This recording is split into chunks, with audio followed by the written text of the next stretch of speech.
Assalamualaikum warahmatullahi wabarakatuh. Waalaikumsalam. Saudara-saudaraku sebangsa setanah air yang kami cintai, yang kami muliakan, yang kami banggakan dimanapun Anda berada. Alhamdulillah pada kesempatan yang berbahagia ini bisa menyapa kembali saudara-saudaraku semua sebangsa setanah air. Dan Alhamdulillah kita bertemu dengan Gusmar KPI Nusantara dari lereng Gunung Slamet. Siapa yang tidak kenal dengan beliau? Gimana kabarnya, Gus? Alhamdulillah sehat. Sehat. Alhamdulillah. Mumpung ketemu dengan beliau, Gus Mar, ini ada video yang bikin perut kita itu mulus, Gus. Ini dari Bahar bin Smith. Bahar dia betul. Nah, di dalam cuplikan videonya itu ya termasuk promosi pondoknya, katanya yang ngaji di pondoknya itu 1 tahun bisa baca kitab dulu katanya. Nah ini videonya kita simak bareng-bareng Gus ya, kita dengarkan bareng-bareng.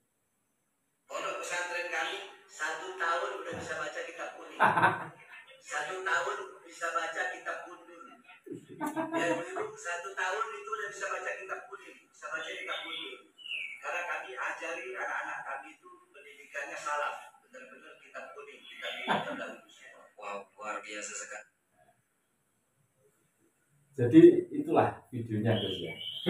1 tahun katanya Bahar bin Smith ini yang pondok berarti pondoknya itu namanya Tajul Alamin itu bisa baca kitab gundul. Nah, ini gimana menurut Anda? Percaya apa tidak? Mungkin yang dimaksud kitab kuning itu kitab yang sampulnya warnanya kuning. Oh, bukan asli kitab kuning ya. Kitab sampulnya warna kuning, terus di situ ada tulisannya A, B, C, D, E, F, G. Oh iya. Alias kitab PAUD. Atau TK kecil. Itu A, B, C, ya. 1, 2, 3 itu. Ini 1 tahun bisa baca itu. Iya. Ini Budi, gitu. Ini Ibu Budi, ini Bapak Budi. Ini Bapak Budi. Ya, mungkin yang dimaksud Bahar begitu. Jadi kitabnya kuning, gambar kepala nasi gundul. Kalau dikatakan kitab gundul ya. Ya betul, kalau itu yang dimaksud.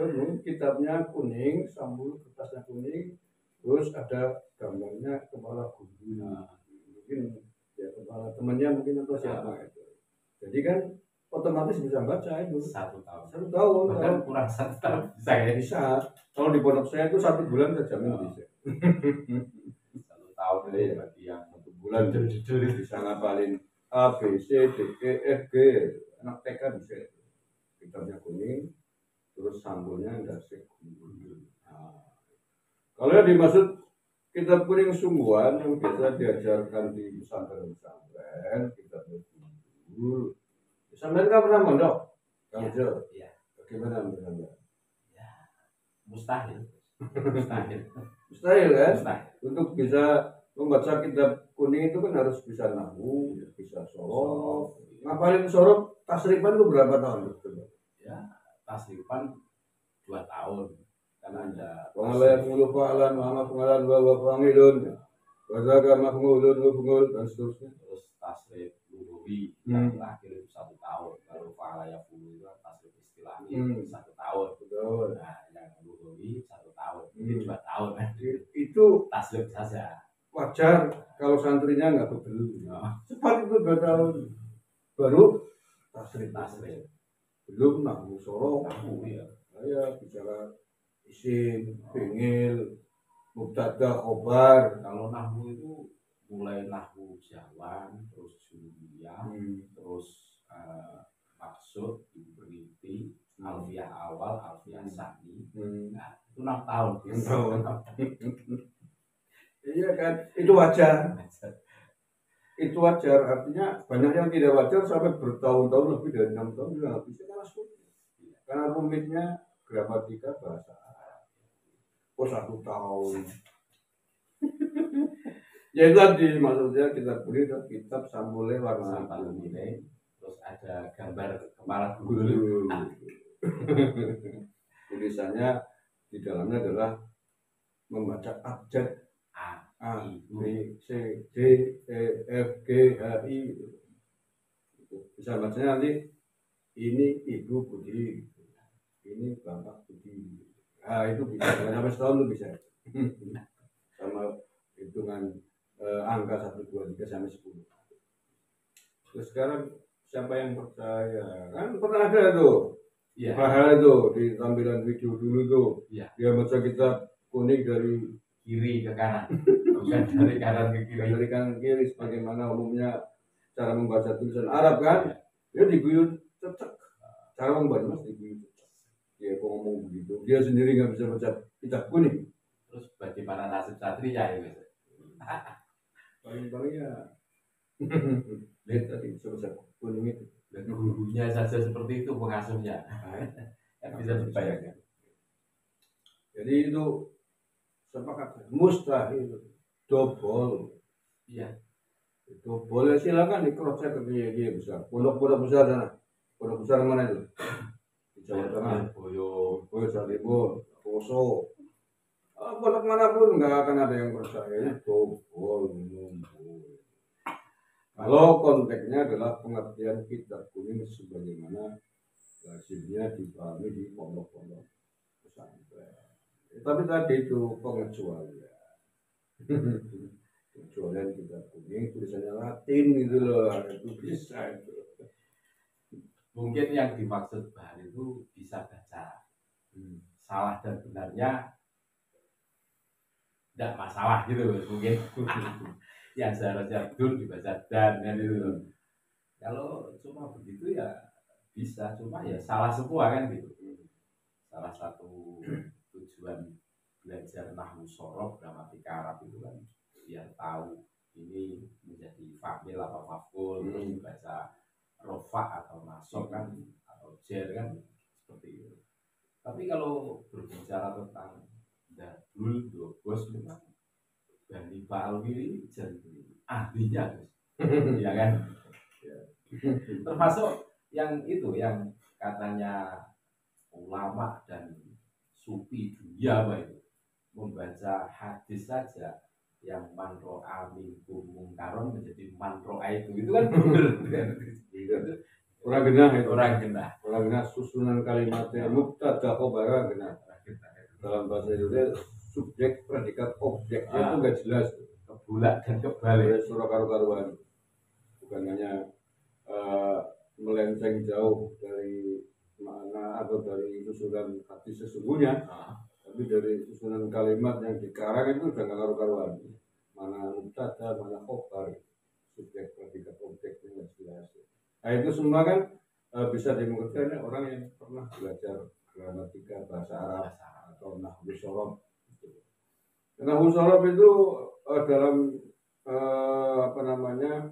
pelajaran bahasa itu yang paling rumit ya memang nahwu sorof atau gramatika bahasa Arab. Iya. Karena satu subjek itu bisa predikatnya itu bisa bermacam-macam perubahannya. Kalau bahasa Inggris hanya 3 saja. Hanya ya sederhana, misalkan go, when, can. Pergi, kata present pastnya when, makan, present perfectnya. Tapi kalau dalam bahasa Arab, pergi, dhahaba, itu bisa berubah menjadi puluhan bentuk kata tergantung subjeknya. Ana adhabu, huwa yadhabu, huma yadhabani, hum yadhabu. Terus itu baru huwa, huma, hum subjek laki-laki. Belum lagi kalau perempuan, dia, huma, bunda. Beda lagi. Ini banyak sekali perempuannya. Jadi nggak mungkin dipelajari dalam waktu 1 tahun bisa baca kitab Gundul apa sih? Bahar itu. Mungkin ini salah satu strategi Bahar. Ya, mentor ke bayu.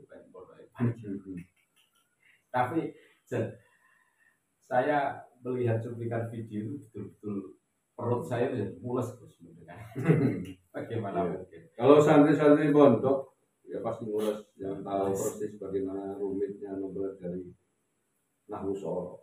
Kalau yang nggak tahu pendidikan pesantren, nggak pernah kenal, nggak pernah belajar nahwu sorof, ya pasti akan tertipu, terbujuk. Jadi kalau udah pulang ditanyain, enak, kamu udah 1 tahun kan di pondoknya Bahar, coba baca kitab kuning. Nah, coba. Dibuka kitabnya itu. Tapi di daerah sini tidak ada yang tulisan. Nah, ya tadi tuh kitabnya ternyata kitab sampul kuning, tulisannya ABCD. Nggak salah Bahar itu. Ya kitab kuning. Gundul ya, ini kitab gundul. Ya, jadi kesimpulannya impossible. Impossible, ya. Ngawur. Wah, kalau ada pondok yang bisa mengajarkan nahwu sorof sehebat itu, 1 tahun bisa baca kitab kuning gundul, wah, pasti akan diserbu oleh seluruh santri di Indonesia. Rekor itu. Rekor. Pondok yang sudah tua-tua umurnya ratusan tahun nggak bisa mengajarkan ya. seperti itu. Apalagi yang otaknya itu. Apalagi sudah ketahuan ustadznya baca kitab kuning dari kiri ke kanan. Ya diguyur titik salah Gusman. Titik. Kalau nang Banyumas diguyur Cecak. Jadi impossible ya. Brul. Double tuh Bos. Mungkin pesan-pesan terakhir ada Gus ya disampaikan untuk pemirsa semuanya. Ya pesan-pesan saya nggak usah mudah tertipu oleh promosi-promosi jadul seperti itu. Pada siapa saja yang mau memondokkan putra putrinya, misalnya pondok-pondok yang sudah jelas reputasinya, kiainya, jangan pondok-pondok yang tidak jelas, pondok-pondok yang apalagi yang pondok-pondok yang dipimpin oleh kabib-kabib hari ini Mengajarkan timu nanti ya. siapapun lah habibnya saya berani nasihatkan tidak usah. Jangan kan paling ini diajari doktrin nanti dia sudah doktrin satu kabib lengop lebih mulia dari 70 kali. Nanti anak putranya sampean putra itu kami dari ikut-ikutan lengop, jadi ikut-ikutan sul adab dengan kiai ya. Dari ini saya bisa sarankan jangan dipondokkan, dipesantrenkan ke pesantren-pesantrennya para kabib keturunan Yaman, khususnya warga NU. Pondok-pondok yang dipimpin oleh kiai NU yang hebat-hebat masih banyak. Nah, itu lebih bagus. Ya, soalnya doktrin kabib sudah kita semua tahu. Contohnya tadi. Ya. Satu habib pondok sekalipun masih lebih mulia daripada 70 kiai yang lain. Itu kan ngawurnya bukan main penghinaan, bukan main pelecehan, bukan. Kemudian ada dokter lagi Indonesia milik Tarim, Indonesia milik Yaman. Oh, berenggolang sisa dia kabib ngomong kayak gitu. Kurang ajar itu. 10 kali ya wes. Ya, kebunan bumbang cara usaha. Baju sih. Apa boleh Tarim karo Indonesia tanah Jawa? Kalau merasa Tarim Yaman lebih mulia dari tanah Jawa, ya pulang aja ya, selesai kan ya. Pulang satu Tarim tanah Yaman minggat. Ini kora bisa patungan jujurnya. Tumpang perahu sing bocor wae perahu. Baju sih. Sudah Gus. Ya, saya kira itu aja. Terima kasih banyak Gus atas ngobrol-ngobrolnya pada kesempatan kali ini. Mudah-mudahan apa yang kami sampaikan bersama Gus Mar KPU Nusantara dari Lereng Selamat ini menyadarkan kita semua. Bos, ketika itu impossible. Terima kasih banyak. Tetap NKRI harga mati, Nusantara milik kita. Terima kasih banyak Gus Mar. Assalamualaikum warahmatullahi wabarakatuh. Waalaikumsalam.